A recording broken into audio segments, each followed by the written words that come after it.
ತನ್ನ guarantee card ಆರ್ಥಿಕ ನೀತಿಗೆ ಈಗಾಗಲೇ ಆಯುಧ ಪೂಜೆ ಶುರು ಮಾಡಿಬಿಟ್ಟಿದೆ ಅಂತ ಕಾಣುತ್ತೆ. ತಾವೇ ಸ್ಥಾಪಿಸಿದ 2 ವಿಶ್ವವಿದ್ಯಾಲಯಗಳು ಸೇರಿದಂತೆ ಒಟ್ಟು 9 ವಿಶ್ವವಿದ್ಯಾಲಯಗಳಿಗೆ ಕತ್ರಿ ಹಾಕಕ್ಕೆ ಹೊರಟಿದೆ. ಇದುವರೆಗೂ ಒಂದೇ ಒಂದು ಆಡಳಿತಾತ್ಮಕ ವಿಚಾರದಲ್ಲಿ ಒಂದೇ ಒಂದು ಆರ್ಥಿಕ ಮಿತವೇದ ಕ್ರಮವನ್ನು ಕೈಗೊಂಡಿದ್ದುಂಟ. ಒಂದೇ ಏಟಿಗೆ BEd ಶಿಕ್ಷಣವನ್ನು ನಾಶ ಮಾಡಿಬಿಟ್ರು. ಶಿಕ್ಷಕರ ತರಬೇತಿ ವ್ಯವಸ್ಥೆಯನ್ನು ನಾಶ ಮಾಡಿದ್ರು. ಸರ್ಕಾರ ಆರ್ಥಿಕ ಮಿತವ್ಯಯಕ್ಕೆ ಕೈ ಹಾಕಿರೋದೇ ಈ ವಿಶ್ವವಿದ್ಯಾಲಯಗಳನ್ನು ಮುಚ್ಚೋ ನಿರ್ಧಾರದ ಮೂಲಕ ಅಂತ ಕಾಣುತ್ತೆ. ರಾಷ್ಟ್ರೀಯ ಶಿಕ್ಷಣ ನೀತಿ ಕುರಿತಂತೆ ಸಿದ್ದರಾಮಯ್ಯ ಸರ್ಕಾರ ಕೂಡ ಮರುಚಿಂತನೆ ಮಾಡಿ ಯಾವುದೇ ಕಾರಣಕ್ಕಾಗಿ ಈ ಗ್ಯಾರಂಟಿ ಸ್ಕೀಮ್ಗಳನ್ನ ಉಳಿಸಬೇಕು, ಅದಕ್ಕೋಸ್ಕರ ಯಾರನ್ನು ಬೇಕಾದರೂ ಬಲಿ ಕೊಡಬಹುದು ಅನ್ನೋ ಒಂದು ನಿರ್ಧಾರಕ್ಕೆ ಬಂದಂಗೆ ಕಾಣುತ್ತೆ.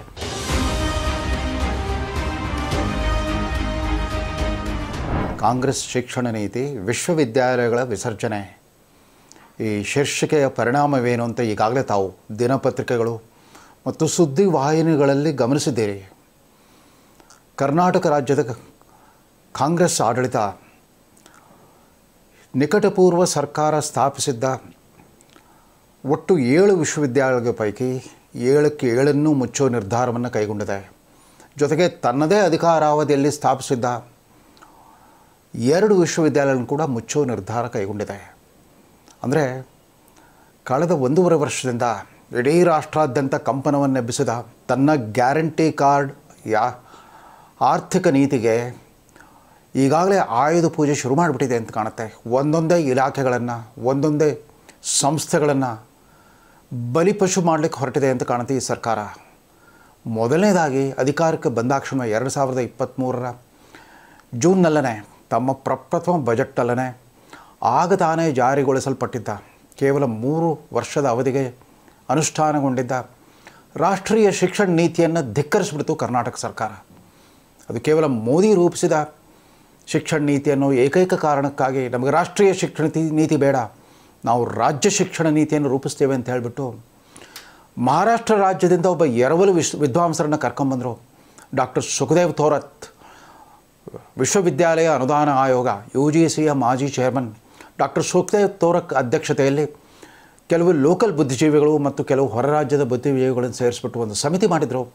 ಅವರು ಇಷ್ಟೊತ್ತಿಗಾಗಲೇ ರಾಜ್ಯ ಶಿಕ್ಷಣ ನೀತಿಯನ್ನು ರೂಪಿಸಬೇಕಾಗಿತ್ತು. ಕರ್ನಾಟಕ ರಾಜ್ಯದ್ದೇ ಒಂದು ವಿಶೇಷ ಶಿಕ್ಷಣ ನೀತಿಯನ್ನು ರೂಪಿಸಬೇಕಾಗಿತ್ತು. ಅದಾಗಿ 1 ವರ್ಷಗಳು ಕಳೀತಾ ಬಂದರೂ ಕೂಡ ಯಾವುದೇ ನಿರ್ದಿಷ್ಟವಾದ ನೀತಿ ಅಸ್ತಿತ್ವಕ್ಕೆ ಬಂದಿಲ್ಲ. ಇತ್ತ ರಾಷ್ಟ್ರೀಯ ಶಿಕ್ಷಣ ನೀತಿ ಇಲ್ಲ, ಅತ್ತ ರಾಜ್ಯ ಶಿಕ್ಷಣ ನೀತಿ ಇಲ್ಲ ಅನ್ನೋ ಒಂದು ತ್ರಿಶಂಕು ಸ್ಥಿತಿಯಲ್ಲಿ ರಾಜ್ಯದ ವಿದ್ಯಾರ್ಥಿಗಳು ಮತ್ತು ಅಧ್ಯಾಪಕರಿಂದ ಇರುವಾಗ ಇದೀಗ ಉನ್ನತ ಶಿಕ್ಷಣಕ್ಕೆ ಸಂಬಂಧಪಟ್ಟಂತೆ ಒಂದು ಸಚಿವರ ಉಪಸಮಿತಿಯನ್ನು ರಚಿಸಿದರು. ಆ ಸಬ್ ಕಮಿಟಿ ಅಧ್ಯಕ್ಷತೆ ಉಪಮುಖ್ಯಮಂತ್ರಿ DK ಶಿವಕುಮಾರ್ ಅವರೇ. ಅದರ ಜೊತೆಗೆ HK ಪಾಟೀಲ್ ಥರ ಹಿರಿಯ ಅನುಭವಿ ಸದಸ್ಯರು ಕೂಡ ಅದರಲ್ಲಿ ಇದ್ದರು ಅಂತ ಕಾಣುತ್ತೆ. ಉನ್ನತ ಶಿಕ್ಷಣ ಸಚಿವರು ಇದ್ದರು. ಆ ಶಿಕ್ಷಣ ಸಮಿತಿ, ಆ ಸಚಿವ ಸಂಪುಟ ಉಪಸಮಿತಿ ಕೈಗೊಂಡಿರೋ ಮಹತ್ವದ ನಿರ್ಧಾರ ಇದಿನ್ನೂ ಅಧಿಕೃತವಾಗಿ ಪ್ರಕಟಗೊಂಡಿಲ್ಲ. ಅದನ್ನಿನ್ನೂ ಸಚಿವ ಸಂಪುಟದ ಎದುರಿಗಿಟ್ಟು ಅದಕ್ಕೆ ಅನುಮೋದನೆ ಪಡ್ಕೊಳ್ತಾರಂತೆ.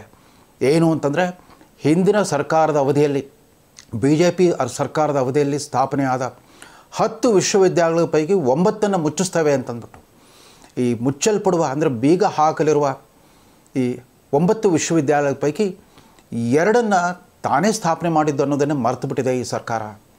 ಸಿದ್ದರಾಮಯ್ಯ ಮುಖ್ಯಮಂತ್ರಿಯಾಗಿ 2013ರಿಂದ 2018ರ ಅವಧಿಯಲ್ಲಿ ಅಧಿಕಾರದಲ್ಲಿದ್ದಾಗ ಆವತ್ತಿನ ಸರ್ಕಾರ ವಿಶೇಷ ಶಾಸನವನ್ನು ರೂಪಿಸಿಬಿಟ್ಟು ರಾಷ್ಟ್ರೀಯ ಉಚ್ಚತರ ಶಿಕ್ಷಾ ಅಭಿಯಾನ್ ರೂಸಾ ಯೋಜನೆ ಅಡಿಯಲ್ಲಿ 2 ಹೊಸ ವಿಶ್ವವಿದ್ಯಾಲಯಗಳೆಂದರೆ ವಿಶಿಷ್ಟ ಸ್ವರೂಪದ ಹೊಸ ತಲೆಮಾರಿನ ವಿಶ್ವವಿದ್ಯಾಲಯ ಸ್ಥಾಪನೆಗೆ ಕೈ ಹಾಕಿತ್ತು.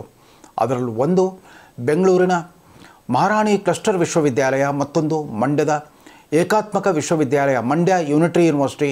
ಇವೆರಡೂ ವಿಶ್ವವಿದ್ಯಾಲಯಕ್ಕೆ ಕೇಂದ್ರ ಸರ್ಕಾರದಿಂದ ತಲಾ 55 ಕೋಟಿ ವಿಶೇಷ ಅನುದಾನ ಬಂದಿತ್ತು. ರೂಸಾ ವಿಶ್ವವಿದ್ಯಾಲಯಗಳ ಕಲ್ಪನೆ ಕೂಡ ಯಾರೇ BJP ಸರ್ಕಾರದವರು ಅಥವಾ RSS ಮೂಲದ ಶಿಕ್ಷಣ ತಜ್ಞರು ಯಾರೂ ಕೊಟ್ಟಿರಲಿಲ್ಲ. ಇದನ್ನು ಈ ಹೊಸ ಪ್ರಯೋಗಕ್ಕೆ ಸಲಹೆ ಕೊಟ್ಟಿದ್ದು ರಾಷ್ಟ್ರೀಯ ಜ್ಞಾನ ಆಯೋಗದ ಅಂದಿನ ಅಧ್ಯಕ್ಷರಾಗಿದ್ದ ಸ್ಯಾಮ್ ಪಿತ್ರೋಡಾ. ಇವತ್ತು ರಾಹುಲ್ ಗಾಂಧಿಯವರ ಅತ್ಯಂತ ಪರಮಾಪ್ತ ಅಂತಾರಾಷ್ಟ್ರೀಯ ಸಲಹೆಗಾರರಾಗಿರೋ ಮತ್ತು ಅಮೆರಿಕಾದ ಅನಿವಾಸಿ ಭಾರತೀಯರ ಕಾಂಗ್ರೆಸ್ಸಿನ ಅಧ್ಯಕ್ಷರಾಗಿರೋ ಸ್ಯಾಮ್ ಪಿತ್ರೋಡಾ ಅನ್ನೋ ತಂತ್ರಜ್ಞಾನಿಯೇ ಈ ಸಲಹೆಯನ್ನು ಕೊಟ್ಟಿದ್ದರು. ಯಾವ್ಯಾವ ಕಾಲೇಜುಗಳು ಉತ್ಕೃಷ್ಟ ಗುಣಮಟ್ಟದ ಸಾಧನೆಯನ್ನು ಮಾಡಿವೆಯೋ, ಸಾಕಷ್ಟು ಸುಸ್ಥಿರವಾದ ಒಂದು ಮೂಲಸೌಕರ್ಯ ಸೌಲಭ್ಯಗಳಿದಾವೋ, ಎಲ್ಲಿ ಸಂಶೋಧನಾತ್ಮಕ ಪ್ರಗತಿ ತುಂಬ ಯಶಸ್ವಿಯಾಗಿದೆಯೋ ಅಂಥ ಕೆಲವು ಕಾಲೇಜುಗಳನ್ನು ಉನ್ನತೀಕರಿಸಿಬಿಟ್ಟು ಯಾವುದೇ ಹೆಚ್ಚುವರಿ ಕ್ಯಾಪಿಟಲ್ ಎಕ್ಸ್ಪೆಂಡಿಚರ್ ಮೂಲ ಬಂಡವಾಳ ಹೂಡಿಕೆ ಇಲ್ಲದೇ ಅವುಗಳನ್ನು ವಿಶ್ವವಿದ್ಯಾಲಯ ಮಟ್ಟಕ್ಕೆ ಏರಿಸಬೇಕು. ಕ್ರಮೇಣ ಈ ವಿಶ್ವವಿದ್ಯಾಲಯ ಮುಂದಿನ 5 ವರ್ಷಗಳಲ್ಲಿ ಇವು ಸಂಯೋಜಕ ವಿಶ್ವವಿದ್ಯಾಲಯಗಳಾಗಿ ರೂಪುಗೊಳ್ಳಬೇಕು ಅಂತಂದ್ಬಿಟ್ಟು ಆರಂಭಕ್ಕೆ ಅವು ನಾನ್ ಅಫಿಲಿಯೇಟಿಂಗ್ ಯೂನಿವರ್ಸಿಟಿಗಳು ಬರ್ತಾ 5 ವರ್ಷಗಳಲ್ಲಿ ಅಫಿಲಿಯೇಟಿಂಗ್ ಯೂನಿವರ್ಸಿಟಿಗಳಾಗಿ ಮಾರ್ಪಾಡು ಮಾಡಬೇಕು ಅನ್ನೋ ಒಂದು ತತ್ವ ಇತ್ತು ಅದರಲ್ಲಿ. ಅದಕ್ಕೆ ಸಾಕಷ್ಟು ಚರ್ಚೆ ನಡೆದಿತ್ತು, ಸಂವಾದ ನಡೆದಿತ್ತು. ರಾಜ್ಯ ಉನ್ನತ ಶಿಕ್ಷಣ ಮಂಡಳಿಯ ಅಂದಿನ ಉಪಾಧ್ಯಕ್ಷ SV ರಂಗನಾಥ್ರವರು ಇದಕ್ಕೆ ಬೇಕಾದಂಥ ರೂಪುರೇಷೆಗಳನ್ನು ಮಾಡಿದರು. ಮೊದಲು TB ಜಯಚಂದ್ರ ಅವರು ಉನ್ನತ ಶಿಕ್ಷಣ ಸಚಿವರಾಗಿದ್ದಾಗ ಈ 2 ವಿಶ್ವವಿದ್ಯಾಲಯಗಳಿಗೆ ಚಾಲನೆ ಸಿಕ್ಕಿತ್ತು. ತದನಂತರ 2016ರಲ್ಲಿ ಬಸವರಾಜ ರಾಯರೆಡ್ಡಿಯವರು ಉನ್ನತ ಶಿಕ್ಷಣ ಸಚಿವರಾದ ಮೇಲೆ ಇವುಗಳ ಪ್ರತ್ಯಕ್ಷ ಅನುಷ್ಠಾನ ನಡೆದಿತ್ತು. ಅಂದಹಾಗೆ ಅವೆರಡೂ ವಿಶ್ವವಿದ್ಯಾಲಯಗಳ ಸ್ಥಾಪನೆ ಸಂದರ್ಭದಲ್ಲಿ ವಿಶೇಷಾಧಿಕಾರಿಯಾಗಿ ಪೂರ್ವಭಾವಿ ಸಿದ್ಧತೆಗೋಸ್ಕರ ನನ್ನನ್ನೇ ವಿಶೇಷಾಧಿಕಾರಿಯಾಗಿ ನೇಮಿಸಿಬಿಟ್ಟು ಮಹಾರಾಣಿ ಕ್ಲಸ್ಟರ್ ವಿಶ್ವವಿದ್ಯಾಲಯ ಮತ್ತು ಮಂಡ್ಯದ ಯೂನಿಟಿ ವಿಶ್ವವಿದ್ಯಾಲಯದ ಸ್ಥಾಪನೆಗೆ ಇದೇ ಸರ್ಕಾರ ಚಾಲನೆ ಕೊಟ್ಟಿದ್ದಷ್ಟೇ ಅಲ್ಲ, ಸಾಕಷ್ಟು ವಿಧಾನಮಂಡಲದಲ್ಲಿ ಚರ್ಚೆನೂ ನಡೆದಿತ್ತು. ವಿಧಾನಮಂಡಲದ ಸದನ ಸಮಿತಿಗೆ ಆ ಶಾಸನವನ್ನು ಒಪ್ಪಿಸಿ ಸೂಕ್ತ ಮಾರ್ಪಾಡುಗಳೊಂದಿಗೆ ಪಾಸ್ ಮಾಡಿತ್ತು. ಅವೆರಡೂ ವಿಶ್ವವಿದ್ಯಾಲಯಗಳು ಅಸ್ತಿತ್ವಕ್ಕೆ ಬಂದಿತ್ತು. ಈಗಾಗಲೇ ಅದಕ್ಕಾಗಿ ನಿಗದಿಪಡಿಸಿದ್ದ ತಲಾವಾರು 55 ಕೋಟಿ ರೂಪಾಯಿ ವೆಚ್ಚದಲ್ಲಿ ಅಗತ್ಯ ಮೂಲಸೌಕರ್ಯಗಳು, ಅಂದರೆ ಈಗಾಗಲೇ ಸಾಕಷ್ಟು ಮೂಲಸೌಕರ್ಯ ಇತ್ತು, ಅದರ ಜೊತೆಗೆ ಪೂರಕವಾದ ಕೆಲವು ಹೊಸ ಸವಲತ್ತುಗಳನ್ನು ಅಲ್ಲಿ ಕಲ್ಪಿಸಿದ್ರು. ಕಟ್ಟಡಗಳ ನಿರ್ಮಾಣವಾಯಿತು, ಕೆಲವು ಪರಿಕರಗಳನ್ನು ಕೊಂಡ್ಕೊಂಡಿದ್ದು ಆಯಿತು. ಅದರ ಜೊತೆಗೆ ಮುಂದೆ BJP ಸರ್ಕಾರ ಅಸ್ತಿತ್ವಕ್ಕೆ ಬಂದಾಗ ಅವುಗಳಿಗೆ ಕುಲಪತಿಗಳ ನೇಮಕ ಕೂಡ ಆಗಿತ್ತು. ಹೀಗಾಗಿ ಈಗಾಗಲೇ ಅಸ್ತಿತ್ವದಲ್ಲಿರೋ ಅವೆರಡೂ ಈ ಎರಡೂ ವಿಶ್ವವಿದ್ಯಾಲಯ ಕಾರಣರಾಗಿದ್ದು ಇದೇ ಸಿದ್ದರಾಮಯ್ಯ ಸರ್ಕಾರ. ತಾವೇ ಸ್ಥಾಪಿಸಿದ 2 ವಿಶ್ವವಿದ್ಯಾಲಯಗಳು ಸೇರಿದಂತೆ ಒಟ್ಟು 9 ವಿಶ್ವವಿದ್ಯಾಲಯಗಳಿಗೆ ಕತ್ರಿ ಹಾಕಲಿಕ್ಕೆ ಹೊರಟಿದೆ ಈ ವಿಶ್ವವಿದ್ಯಾಲಯ. ಸಮ್ಮಿಶ್ರ ಸರ್ಕಾರದ ಅವಧಿಯಲ್ಲಿ ನೃಪತುಂಗ ವಿಶ್ವವಿದ್ಯಾಲಯ ಕೂಡ ಅಸ್ತಿತ್ವಕ್ಕೆ ಬಂತು. ಅಂದರೆ ಬೆಂಗಳೂರಿನ KR ಸರ್ಕಲ್ ಬಳಿ ಇರುವ ನೃಪತುಂಗ ರಸ್ತೆಯಲ್ಲಿ ಸರ್ಕಾರಿ ವಿಜ್ಞಾನ ಕಾಲೇಜು ಕೂಡ ನೃಪತುಂಗ ವಿಶ್ವವಿದ್ಯಾಲಯವಾಗಿ ಅರಳಿತ್ತು. ಅದಕ್ಕೂ ಒಬ್ಬ ಕುಲಪತಿಗಳ ನೇಮಕ ಆಗಿತ್ತು. ಅವುಗಳ ಶೈಕ್ಷಣಿಕ ಸಾಧನೆ ಮತ್ತು ಸಂಶೋಧನಾತ್ಮಕ ಯಶಸ್ಸನ್ನು ಆಧರಿಸಿಬಿಟ್ಟು ಇವನ್ನ ಒಂದು ಹೊಸ ಪ್ರಯೋಗವಾಗಿ ರೂಪಿಸಿದರು. ಅದರ ಜೊತೆಗೆ ಬಸವರಾಜ ಬೊಮ್ಮಾಯಿ ನೇತೃತ್ವದ ಭಾಜಪ ಸರ್ಕಾರ ಇನ್ನೇನು ಚುನಾವಣಾ ಹತ್ತಿರವಾಗ್ತಿರೋ ಹಾಗೆಯೇ ಸ್ವಲ್ಪ ತರಾತುರಿಯಲ್ಲಿ ನಿರ್ಧಾರ ಕೈಗೊಳ್ತು ಅಂತ ಕಾಣುತ್ತೆ. 7 ಹೊಸ ವಿಶ್ವವಿದ್ಯಾಲಯಗಳ ಸ್ಥಾಪನೆಗೆ ಚಾಲನೆ ಕೊಟ್ಟಿದ್ದಷ್ಟಲ್ಲ, ಉದ್ಘಾಟನೆ ಕೂಡ ಮಾಡಿಬಿಟ್ರು. ಸಾಮೂಹಿಕವಾಗಿ 7 ವಿಶ್ವವಿದ್ಯಾಲಯಗಳು ಸ್ಥಾಪನೆ ಮತ್ತು ಅವುಗಳ ಉದ್ಘಾಟನೆ ಮತ್ತು 7 ಜನ ಕುಲಪತಿಗಳು, ಕುಲಸಚಿವರುಗಳು ಮತ್ತು ಮೌಲ್ಯಮಾಪನ ಕುಲಸಚಿವರುಗಳ ನೇಮಕಾತಿಯನ್ನು ಮುಗಿಸ್ಬಿಟ್ಟು ಆ ವಿಶ್ವವಿದ್ಯಾಲಯ ಅಸ್ತಿತ್ವಕ್ಕೆ ತಂದಿದ್ದರು. ಚಾಮರಾಜನಗರ, ಕೊಡಗು, ಹಾಸನ, ಕೊಪ್ಪಳ, ಬಾಗಲಕೋಟೆ ಮತ್ತು ಹಾವೇರಿ ಹೀಗೆ 7 ಮತ್ತು ಬೀದರ್ 7 ವಿಶ್ವವಿದ್ಯಾಲಯಗಳಿಗೆ ಬಸವರಾಜ ಬೊಮ್ಮಾಯಿಯವರ ನೇತೃತ್ವದ ಭಾಜಪ ಸರ್ಕಾರ ಚಾಲನೆ ಕೊಟ್ಟಿತ್ತು. ಇದೀಗ ಇದ್ದಕ್ಕಿದ್ದಂತೆ ತನ್ನ ಪ್ರತಿಷ್ಠೆಯ ಸಂಕೇತವಾಗಿರೋ ಈ ಭಾಗ್ಯ ಯೋಜನೆಗಳ ಪರಿಣಾಮವಾಗಿ ಗ್ಯಾರಂಟಿ ಯೋಜನೆಗಳ ಆರ್ಥಿಕ ಹೊರೆಯಿಂದ ತತ್ತರಿಸ್ತಾ ಇರೋ ಸರ್ಕಾರ ಎಲ್ಲೆಲ್ಲಿ ಇದುವರೆಗೂ ಒಂದೇ ಒಂದು ಆಡಳಿತಾತ್ಮಕ ವಿಚಾರದಲ್ಲಿ ಒಂದೇ ಒಂದು ಆರ್ಥಿಕ ಮಿತವೇದ ಕ್ರಮವನ್ನು ಕೈಗೊಂಡಿದ್ದುಂಟ ಅಥವಾ ದುಂದು ವೆಚ್ಚಕ್ಕೆ ಕಡಿವಾಣ ಹಾಕೋ ಒಂದೇ ಒಂದು ನಿರ್ಧಾರವನ್ನು ಕೈಗೊಂಡಿದ್ದುಂಟ? ಯಥಾ ಪ್ರಕಾರ ಎಲ್ಲವೂ ರಾಜಾರೋಷವಾಗಿ ನಡೀತಾ ಇದೆ. ಸರ್ಕಾರದ ಮಟ್ಟದ ಸಮಾವೇಶಗಳು, ಉತ್ಸವಗಳು ಎಲ್ಲವೂ ಭರ್ಜರಿಯಾಗಿ ನಡೀತಾ ಇರುವಾಗ ಸರ್ಕಾರ ಆರ್ಥಿಕ ಮಿತವ್ಯಯಕ್ಕೆ ಕೈ ಹಾಕಿರೋದೇ ಈ ವಿಶ್ವವಿದ್ಯಾಲಯಗಳನ್ನು ಮುಚ್ಚೋ ನಿರ್ಧಾರದ ಮೂಲಕ ಅಂತ ಕಾಣುತ್ತೆ.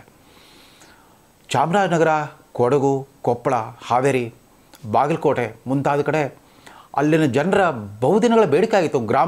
ಬಹುತೇಕ ಗ್ರಾಮಾಂತರ ಪ್ರದೇಶಗಳಿರೋ ಜಿಲ್ಲೆಗಳು, ಅವು ಹೊಸದಾಗಿ ಅಸ್ತಿತ್ವಕ್ಕೆ ಬಂದ ಜಿಲ್ಲೆಗಳು. ಚಾಮರಾಜನಗರ ಜಿಲ್ಲೆ ರಾಜ್ಯದ ದಕ್ಷಿಣದ ಗಡಿಯಲ್ಲಿರೋ ಜಿಲ್ಲೆ. ಅಲ್ಲಿನ ಗ್ರಾಮೀಣ ವಿದ್ಯಾರ್ಥಿಗಳಿಗೆ, ವಿಶೇಷವಾಗಿ ವಿದ್ಯಾರ್ಥಿನಿಯರಿಗೆ ತುಂಬ ಅನುಕೂಲವಾಗ್ತಾಯಿತ್ತು. ಸ್ನಾತಕೋತ್ತರ ಅಧ್ಯಯನಕ್ಕೆ ಸುಲಭವಾಗ್ತಾಯಿತ್ತು.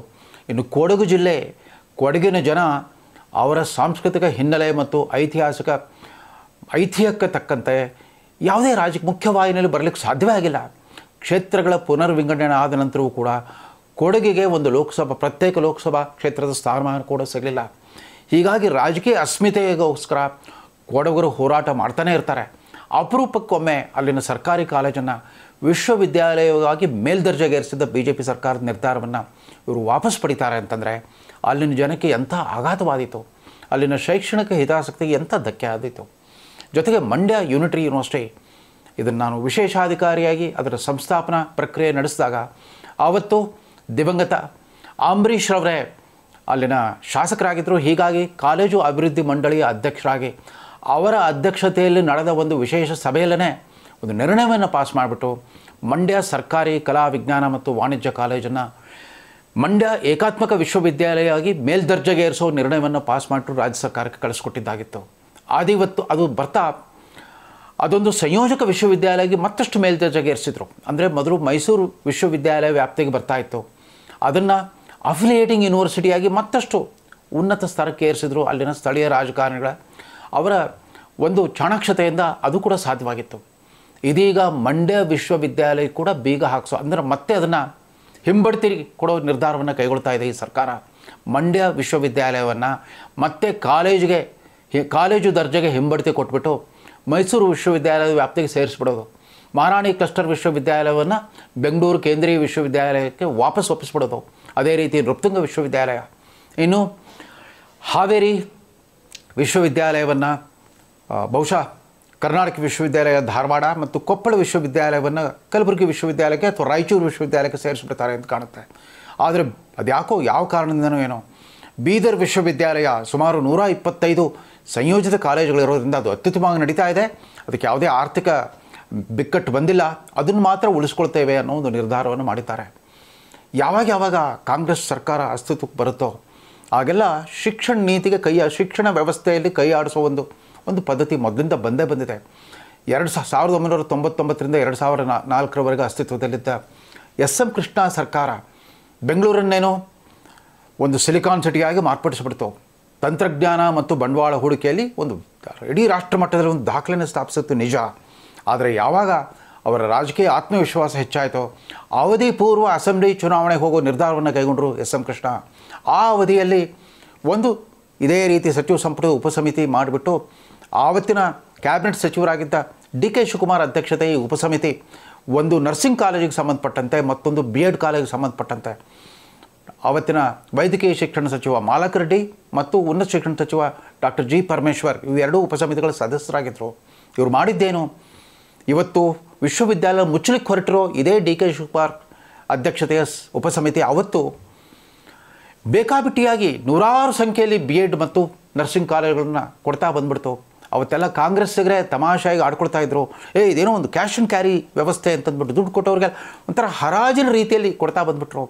ರಾಜ್ಯದಲ್ಲಿ 78 BEd ಕಾಲೇಜು ಸಂಖ್ಯೆ ಏಕಾಏಕಿ 365ಕ್ಕೆ ಇರ್ತು. ಸುಮಾರು 22 ಇದ್ದ ನರ್ಸಿಂಗ್ ಕಾಲೇಜುಗಳು 250 ದಾಟಿದ್ವು. ಇವತ್ತು ನರ್ಸಿಂಗ್ ಕಾಲೇಜುಗಳ ಸಂಖ್ಯೆ 850ರ ಆಸ್ಪಾಸ್ನಲ್ಲಿದೆ. ಒಂದೇ ಏಟಿಗೆ BEd ಶಿಕ್ಷಣವನ್ನು ನಾಶ ಮಾಡಿಬಿಟ್ರು, ಶಿಕ್ಷಕರ ತರಬೇತಿ ವ್ಯವಸ್ಥೆಯನ್ನು ನಾಶ ಮಾಡಿದರು. ಒಂದೇ ಏಟಿಗೆ ನರ್ಸಿಂಗ್ ಶಿಕ್ಷಣ ವ್ಯವಸ್ಥೆಯನ್ನು ನಾಶ ಮಾಡಿಬಿಟ್ರು. ಇವತ್ತು ಅನೇಕ ಸಾರಿ ಸುದ್ದಿವಾಹಿನಿಗಳಲ್ಲಿ ಸ್ಟಿಂಗ್ ಆಪರೇಷನ್ಗಳು ನಡೆದಿದೆ. ಯಾವ ರೀತಿ ಒಂದೇ ಕಟ್ಟಡದಲ್ಲಿ 4-5 ನರ್ಸಿಂಗ್ ಕಾಲೇಜುಗಳಿಗೆ ಲೈಸೆನ್ಸ್ ಪಡ್ಕೊಂಡಂಥ ಮಹಾಧೀರರಿದ್ದಾರೆ. ಯಾಕೆ ಯಾವ ಕಾರಣದಿಂದ ಯಾವ ಮಾನದಂಡವನ್ನು ಆಧರಿಸ್ಬಿಟ್ಟು ಕೇವಲ 3 ತಿಂಗಳ ಅವಧಿಯಲ್ಲಿ ಅಂದರೆ 2003 ಡಿಸೆಂಬರ್ನಿಂದ 2004 ಫೆಬ್ರವರಿ ಆ 3 ತಿಂಗಳ ಅವಧಿಯಲ್ಲಿ 22 ಇದ್ದ ನರ್ಸಿಂಗ್ ಕಾಲೇಜುಗಳು 250 ದಾಟಿದ್ವು.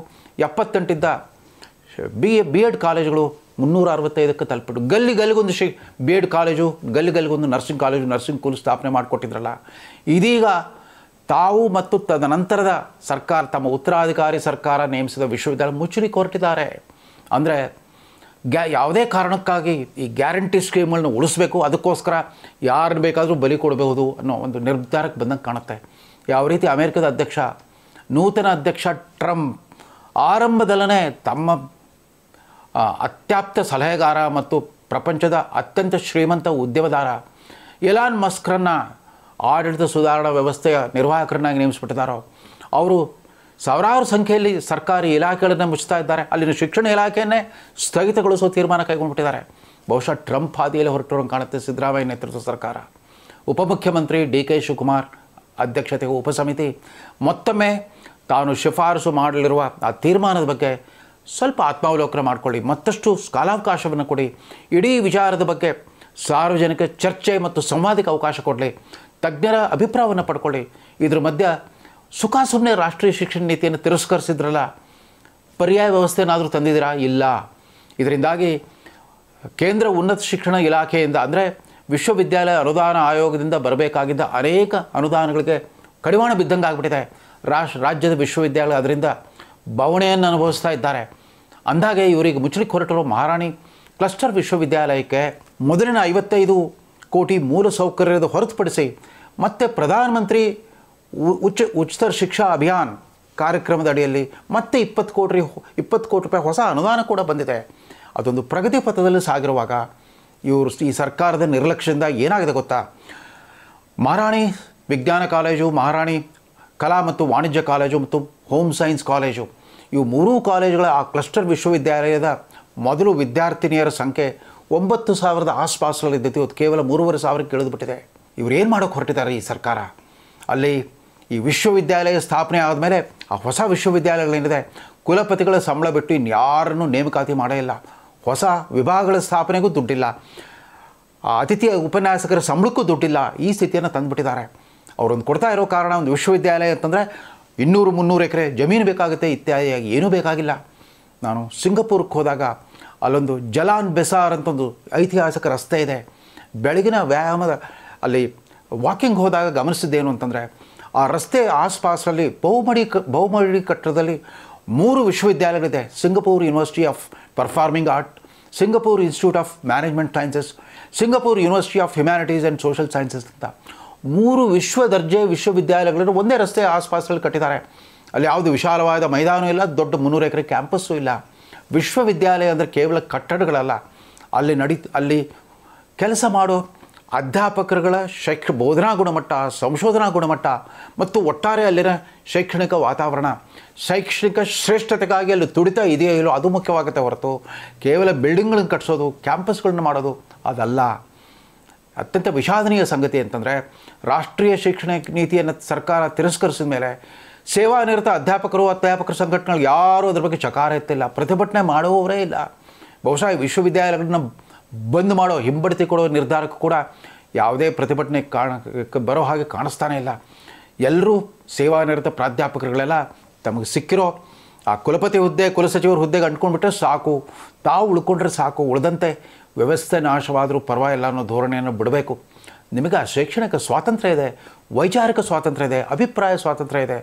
ದಯಮಾಡಿ ದನಿ ಎತ್ತಿ ಉನ್ನತ ಶಿಕ್ಷಣ ವ್ಯವಸ್ಥೆಯನ್ನು ಉಳಿಸಿ.